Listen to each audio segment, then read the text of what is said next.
Let's do this. The Cult of Hockey podcast by the faithful and for the faithful. I'm David Staples of the Edmonton Journal. And I'm here today with Bruce McCurdy. Hey, Bruce. Hey, David. How's it going today? You know, Bruce, I've been thinking. I bet you have. I've been writing for the Edmonton Journal 35 years. And I honestly can't remember a more down, depressed, dark time in Edmonton. I can't. Everything has gone wrong all at once. We already were having a terrible economy. You know, we can't get a pipeline built. The biggest oil sands project in Canadian history got canceled because of political and economic uncertainty. The price of oil crashes, the coronavirus hits, everyone is worried about their own health and the health of their loved ones. It's the whole world is united in this kind of existential threat. But for us, it's brought on, the added problems to our own economy, which are more significant here because of the oil economy. And as the premier said, first time since 1930 where you've had this thing where both production of oil is going up, but demand is going down because of the coronavirus. The world doesn't need oil right now. On top of all that, kind of the icing on the cake, really, and this doesn't affect everybody equally. And I know some people say just shake it off. It's just professional sports. But on top of that, for Oiler fans, for the faithful, for people like us, and we're a pretty tight group on Twitter. We're meeting every day. We've been following this team for a long time, and we care about this team. And kind of the icing on the cake of this, this cake of calamity is the NHL announcing today in the wake of the coronavirus threat that they're going to postpone the season. And it's, of course, it's probably a sensible decision. Everyone's saying it's a sensible decision, but and it's a sensible decision. They got to figure out where everything's at, and they certainly couldn't have big crowds come into the games anymore, Bruce. I was hopeful that they could continue to figure out a way to play before no fans. And I'm still hopeful of that. I'm in a men's hockey league. We just got a memo from the men's hockey league, beer league. Yeah, you guys are continuing to play. Like you can still play hockey. Groups of people can, just follow proper protocols, but you can still play hockey. Like life can't end here. So I'm hoping beyond all hope that they do figure out a way to play. I don't think it's going to be before crowds for till next year, honestly, but I'm hoping they can figure out a way to play, have their games televised. And, give us something that, everyone's going to be shut in and not having much to do. So give us something to do. So that's my take on it. And what are you thinking? Well, I agreed on the tough times. I mean, holy moly. Talk about everything kind of stacking up on itself. Things been going downhill since my cat died, David. It's just been a brutal run of things. That was the day the Dow Jones peaked, and we're already in a bear market. 3 weeks later, everything has just fallen off a cliff with, as you say, the oil economy being a trailblazer in that respect, just to make things tougher on people in this part of the world. And there are lots of other issues that we're dealing with provincially, locally, and what have you. As you say, the hockey part it's a minor detail, other than it's a minor detail that occupies a fair chunk of a lot of people's time. That is now, at a time when maybe a little distraction wouldn't go amiss. It's gone, and it feels it's a gut punch, like not the same as, but like the lockouts when. At those times, I was angry at the powers that be that couldn't get their crap together to resolve their differences. This time, it's much more a frightening thing that it's something that has to be done as a means of social protection, and that has to come first and foremost ahead of the game, ahead of the, And I understand very well where the league and the Players Association have come from. They have to protect their members and their performers as well. I mean, if you look at the NBA, yesterday there was a guy on Utah Jazz that tested positive. Well, guess what? Today there's 2 guys on Utah Jazz, and it's been and who knows what happens next. I mean, it's such a tough thing to contain. I mean, there's a headline today that in Broadway, some usher tested positive. Well, how many people would that usher have interacted with? Probably a whole hell of a lot, right? And it's a everywhere you turn, there's depressing headlines, and the more you Yeah, dig into it, it doesn't get any less depressing. So, sure happened fast. And boy, oh, those I'll film say, clips of that Utah Jazz basketball player, man, I don't know if he had any inkling that he was sick, but him touching all those microphones, did you see that? I heard he was playing it up as some kind Ah, of a joke, and it maybe turns he out that didn't. he was sick. But man, what a Maybe stupid he thing to didn't. do. Well, he didn't probably know. So like it's easy in retrospect to really judge the guy. Hmm. Uh, but Yeah. Well, anyway, uh, it was interesting yesterday, Bruce. I went to the press conference with Alberta's Chief Medical Officer, Dina Hinshaw, hmm. and already I was, I've been expecting this to come. You could see it coming a mile away, Oh, sure. and I think maybe some fans weren't. I don't know if they weren't, but I was sure was. So I was asking her about this particular issue, Hmm. and what would trigger public gatherings being shut down. And it was interesting because she said, so there was a game last night, Right. how 18,000 fans went to that in Close to Edmonton. it. Yeah. So Pretty cool game. at that time, and then in that moment, people thought that was safe. Like the best medical authorities across Canada were saying that is safe to do that. So I had asked Hinshaw earlier in the day why that was safe and what would trigger that not being safe. And her answer was, she said, at the moment, there is no evidence of community spread in the province. No evidence of community spread in the province. All of our cases have been travel related. So again, at the moment, our measures are adequate to protect Albertans, and we're making very serious assessments to determine when that might change. She Yeah. also stressed this was a rapidly changing No situation. kidding.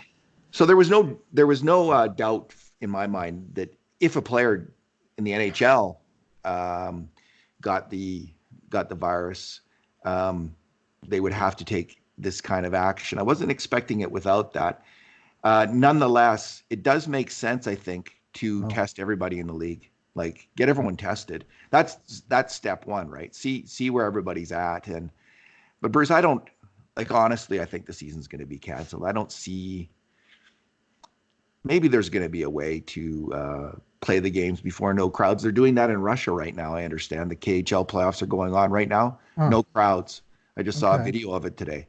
So that's Wow. what's happening in Russia. That's what's I happening in missed in that. in some British soccer games are Hmm. going on with no crowds. Hmm. So maybe that will be maybe they will determine, hey, there's no real risk. There's no real extra risk of the players or anyone else getting Yeah. sick by playing these games. That's That you know that's a determination for some time down the road, though. It's not for today. I that's mean, true, Bruce. today, if you have the health authorities saying that cases to Alberta are travel related, and oh yeah, we're going to have these hockey teams flying in from these various communities in the United States that are having trouble, uh, isn't that kind of inviting the issue to fly in here? I mean, I don't That know is the answer. I don't know the that. answer to Well, no, these that's things, but those exactly right. questions have to be asked. That's exactly right. Now, until last night, though, it was Yeah. fine. So, Well, but we here's how talk. you wait. There's a list, actually, a guideline, and what you Hmm. just raised is a very valid point. Hmm. They were saying in any event, if it's just a local event, it's different if there's 200 people there. If you have 200 local people in an event where there's no community transmission yet, and I don't know if that's changed today or not, Right. that's one thing. But if you have an event where you have people coming in from everywhere, like a conference, no, That biotech conference down in the States, man, do you hear about that? They had a conference with 175 people at it, biotech of all things. And last I heard, something like 70 of them had tested positive. yeah, well, they had a mining conference in They had a Canada. 2 day conference, and that was the That's the biotech one, and it's yeah, interesting how many last week. world leaders seem to be Yep. getting Well, they in meet a trouble with lot of this, people including in our their own day-to-day lives, and prime that's minister. Well, they travel. They've been yeah, traveling. They're well, jet setters, right? They move around, and so do hockey players. yeah. So, yeah, you're right, Bruce. There may be. We'll see. I'm not holding out much hope. I'd like to see that, of course, but I'm not holding out much hope of that. Yeah, well, for now it's shuttered, and I mean, I guess they're waiting for whatever the initial onslaught to pass, and they can take stock of, when at such point as the thing is, taking a more clear path, and it's not just this geometric progression that we're seeing now, one of these curves that just flattens, goes from horizontal to vertical in a quick hurry and just starts climbing the stairs. But I've seen some comparisons of the trends in America to those of Italy, which America's delayed by a week or two, but the curve actually looks the same. We just haven't got there yet to where Italy has, and that's pretty scary because Yeah, the we don't. stories coming out of Italy, it will curl your toes. Yeah, we don't know where this is going. Dina Hinshaw also said that well, Hockey Alberta, for instance, hasn't canceled its tournaments yet. Like, so for provincial playoffs for all the minor hockey players, those are still going ahead. I asked her specifically about playing a contact sport like hockey and about the risk of that. And she said, again, it depends who your opponents are. And if it's an international event, because I was going to play a beer league game that night, I wanted to know. And if it's just local, and again, there's no community transmission yet, in your community, then you're okay. And that was the state as of yesterday and maybe today in Alberta.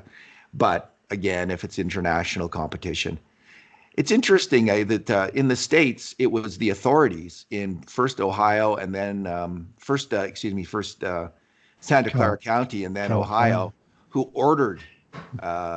In Canada, it seems it's the NHL that's led the way rather than the government clamping down on these events, but that may yet come. And what she said is, and what I've heard from, I was listening to the Joe Rogan podcast. He had an expert on deadly disease on it. Excellent podcast. It's I can't remember his name off the top of my head. Oh, just wait a second. I have it right here. Michael Osterholm. Go listen to that podcast. He's an expert on biological weapons and infectious disease.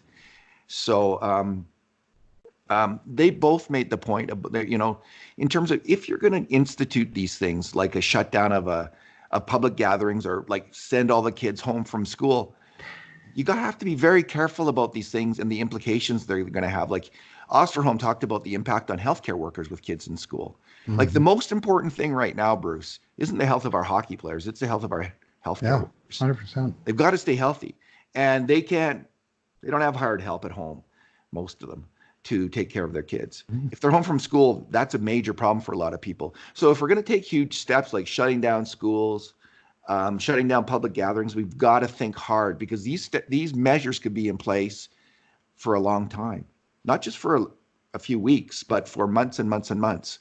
So everyone, like, there's this immediate reaction, like, shut everything down, shut the schools. Oh, good, shut that down, shut this down, I think it's important, though, to really listen to the medical authorities, which I've been trying to do, maybe with a little wishful thinking mixed in terms of my NHL take on it, right? That this can continue, definitely with some wishful thinking there. But we've got to listen to what they're saying. And like the knee-jerk reaction is shut everything down, shut all the flights, shut everything. I think listen to the medical authorities on that is the way to go. Well, that's the primary wave, and then the secondary waves haven't come yet. The aftershocks, and today, I mean, a short time ago, I heard that all of the schools in one state, I believe it was Ohio, all of them closed, and so all those kids, where are they going to go? And immediately I thought of what happens to the kids who lives in a family with, it could be a two-parent family where they're both healthcare professionals, and those people are needed to do their job in the healthcare industry. What happens with those kids? I mean, so there are not easy solutions to these problems, and just sequestering us in various places doesn't necessarily solve all the problems at once. And especially if someone within that space is sick, then there's an interior feedback loop there that could be problematic. Hey, and I just want to make it clear to anyone who listens to this podcast, if anyone's going to, that we're not in any way, we don't see ourselves as experts or authorities. We're just two people trying to sort this out and figure this out and talk about our experiences as Oiler fans, digesting this all. And that's all this is. This is nothing but that. So, if you're going to like say, oh, you guys are telling us to do this, or like, no, we're not. We're just, we're just venting and trying to figure stuff out, just like everybody else right now is the truth. Lots of society is coming to cope with this new reality. I can't get the movie 12 Monkeys out of my head this last while. I don't know if you're familiar with that. My I, namesake, Bruce Willis. It's a Terry Gilliam movie, so it has lots of twists and turns. But well, it was a futuristic movie when it was made, but the 1997, I think, is when it happened. But basically, a bad germ got out into humanity and laid waste to society, and it was kind of a stark, very compelling film. But uh, it's not the same as this. I just, there are connections that are. well, we're all informed by the, like, every Well, zombie and every end of the world I'm apocalyptic movie we've seen. And then there's Steven Soderbergh's Contagion, which is actually right, looking at this like at a more deadly, like, I think that's kind of a 10% killer was right, the theme of Contagion. That was like 1 in 10 died. This is, right. still at its highest level that we're the, highest thing we've ever heard is like 3.4 out of Mhm. 100 who died in one study in China. There's a lot more hopeful studies now coming out of Korea where they tested a lot more people, Mhm. and I think the death rate is below 1 per 100. Mhm. And there's also some treatments that are coming out of those. I'm not going to get into it because, again, I'm Right. not an expert, but there's some really interesting treatments that are coming out of China and Korea for this. So I'm that'd be the best news ever, of course, if we Right. could come up. I don't, like, even if there's not a vaccine, which I understand will take quite a while, a treatment would be fantastic, obviously. So, Yeah, Bruce, I'm more informed by science fiction and futuristic alternate future uh, stuff than I am by horror movies per se, but there's some overlap between the two for sure, especially some of the after the Holocaust type oh yeah, like plots that are. 28 eh, days later. And Um, alrighty. Um, so, so what are you thinking, Bruce, about the hockey? Do you have any hope of it coming back? You haven't addressed that. What do you think? Could you think we might see them play before empty stands or not? uh, it's too far off to project. I mean, this is something that uh, one day to the next is a huge adventure. Who's to say where it's going to be at at 2 or 4 weeks, and if it somehow run its course, or at least they have a realistic viewpoint of the how exponential is this growth curve and how risky everything is. That at some point, I mean, some aspects of society, they can't stay sequestered forever. Some of them can't at all. Like you have essential services that you're going to need on an ongoing basis. Hockey, for all that we love it, is not an essential service. It's central to our daily lives for many of us. But at the end of the day, it's for the end of the day. It's not the whole day, and we got to live through that day to get to the hockey. And that just may be an overarching viewpoint of where we sit today. But it sure is a down time for sure. Well, the trend, Bruce, in terms of this is, a few places like Italy initially moved to playing before Hmm. empty stand. They first moved to that. They've moved to that in England for some games, and then the next step seems to be cancellation. So we've kind of jumped the empty stands thing to cancellation, and it does strike me that it might be, probably hard to go back to the playing in front of empty seats. There would have to be um, less cases. Yeah, We'd yeah. start to have to see fewer cases, and public health authorities would have to assure both the NHL, the players, and the players Hmm. that they had a plan where this didn't put the players more at risk than they already were at risk just living in the world here. There's already that risk, obviously. Yes. So there would have to be a plan where you're not going to be more at risk doing this. This is, a reasonable person would say, first of all, you're all healthy young men. You're not in Yeah. any kind of risk factor at all. The problem with you is if you get it, you might pass it on to somebody else. And Yeah. So, Well, so it's different from the Spanish flu that killed Joe Hull, completely but different. I Yeah. mean, it's a It different virus, obviously, but yes. that is what the NHL has in its precedent file. So uh, Not, I think that's pretty long. one of the Kind of yeah, long. it's an ancient precedent.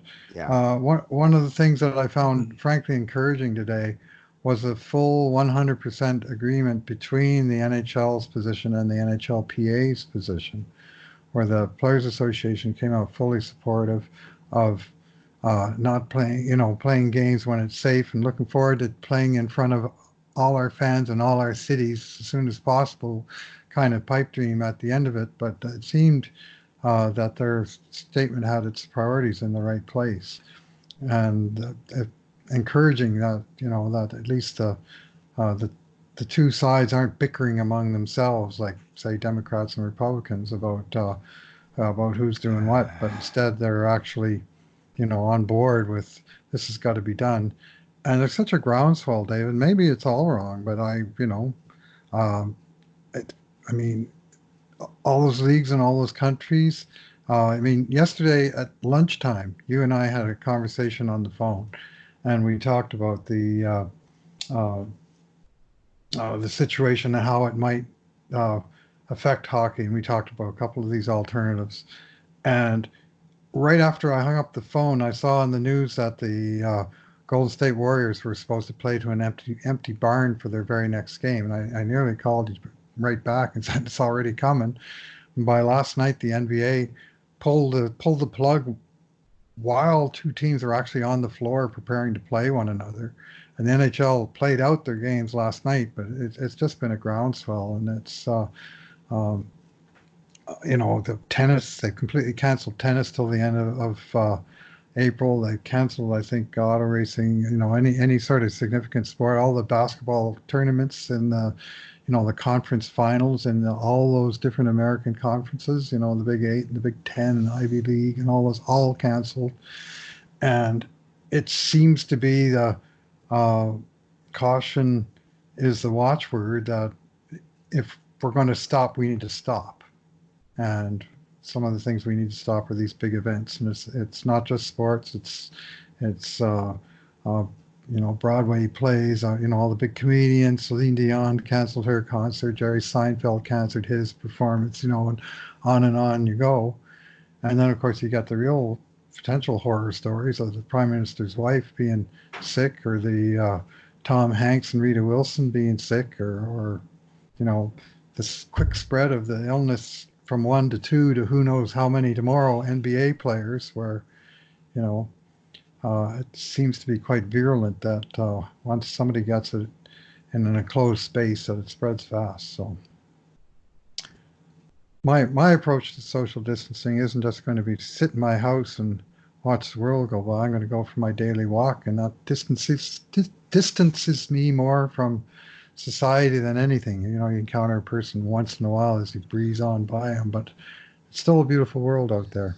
Well, then it's absolutely critical for people to get sunlight and physical activity. So Yeah. it would be a mistake to give up your walk, obvious, I think, Hmm. because you need to stay healthy, got to Yeah. stay fit. Alrighty. I don't Well, know if there's much more to say. Go this ahead. morning I stood on the Ray Gibbon Bridge out here in the west end of St. Albert, and I looked down the frozen wasteland that's the Sturgeon River, and the river was white, and the ice was frozen, and the uh, distant sky was a single shade of gray, unrelenting one shade of gray, and there was no sign of barely life. I mean, the trees were there, but they were colorless, and it matched my mood. And I just felt so down and depressed and dismal, dreary. That's what it looked like. And then, I kept walking a few minutes. The sun came out, and uh, I could see my shadow, and I could feel the sun hepping my back. And I came across some downy woodpeckers at a feeder, and kind of at least lifted me a little bit. That even when times are tough, life is pretty resilient, and we will have ample opportunity to prove our own resiliency. But that's a test that that comes to all of us. Sounded like an Ingmar Bergman movie there for a second, Bruce. Thought you might see the Grim Reaper. Alfred Hitchcock, maybe. Yes, I mean, and both Rachel Notley and Jason Kenney stressed that in the speeches they did they have given addressing the coronavirus, talking about how resilient Albertans have been and Canadians are, and Albertans, and that's true. And yes, we're all going to get through this. I hope, most of us will get through this, and just got to keep going. Yeah. Yep. Keep going. Yep. Anyway, the other thing I did well on yesterday's walk, last thing I'll leave you with. Today I just listened to music, or I just listened to nature. Yesterday's walk, I listened to the three amigos on The Athletic. Our friends Lowtide, Jonathan Willis, and Daniel Nugent-Bowman, all interviewing Ken Holland, and that was quite an exchange of good questions and give an idea of what's going on in the mind of Ken Holland and how he had at that point planned to. He said he was done for now signing extensions. He said he got, sort of reached a date limit. He said once we're into playoff mode, all that stuff is off the table until after the playoffs are over. Well, maybe now there's different priority list of what's going on, but it sounded like he still wanted to sign one or two guys who were here. Would have, he'd already done Archibald. He hasn't done, for instance, Riley Sheahan, or potentially Gaetan Haas that many people like, that might come back, but that this had been his strategy throughout the year, was to get a few of these deals looked after, and basically the most important ones first, arguably, is with the exception of the Ethan Bear situation, he got a lot of his priorities looked after, and he's got the team in a pretty good place as we reach this critical juncture. And of course, what he and nobody else in the world can tell us is what happens next. Yeah, I wonder when, or even if it happens. I wonder when the drop dead date is for this playoff season. I guess if they keep all 18 teams, or 16 teams in the playoffs, they cut it to, like, let's say 3 games for the first series, and then 2, maybe they go 5, and 7, or 3, 3, 3, 7. They could wait for a while. It could be. It seems like you'd have to keep the teams practicing. Pick it up in almost 2 months and get that kind of games in. But yeah, 6 weeks anyway. Yeah, and that, heck, they could have a tournament, Bruce. You could have like an NCAA tournament with the 16 teams. If in Saskatoon, eh, David? In Saskatoon, the Saskatoon solution, Bruce. Someone was talking about that. There, first time I've laughed all day. Good. Oh, I've heard some funny comments on Twitter. We didn't even get I'm sure. Twitter comments. And we're not going to, because we've been yakking here long enough, and we'll have lots to talk about in the future about this. But yeah, people were going on about it on all this stuff. There were some funny comments and some dark. I'll sincere touche. I'll refer people to read your post that you wrote that quotes many of these Twitter comments, and keep up to speed on the news as it happens with us at the Cult of Hockey. The one I will leave, and this is, everyone's heard this Hackney joke by now, but in case you haven't, the one joke going around is, it's a guy says, the NHL is not allowing fans to attend the games, and instantly his wife pipes up, how will the players know when to shoot?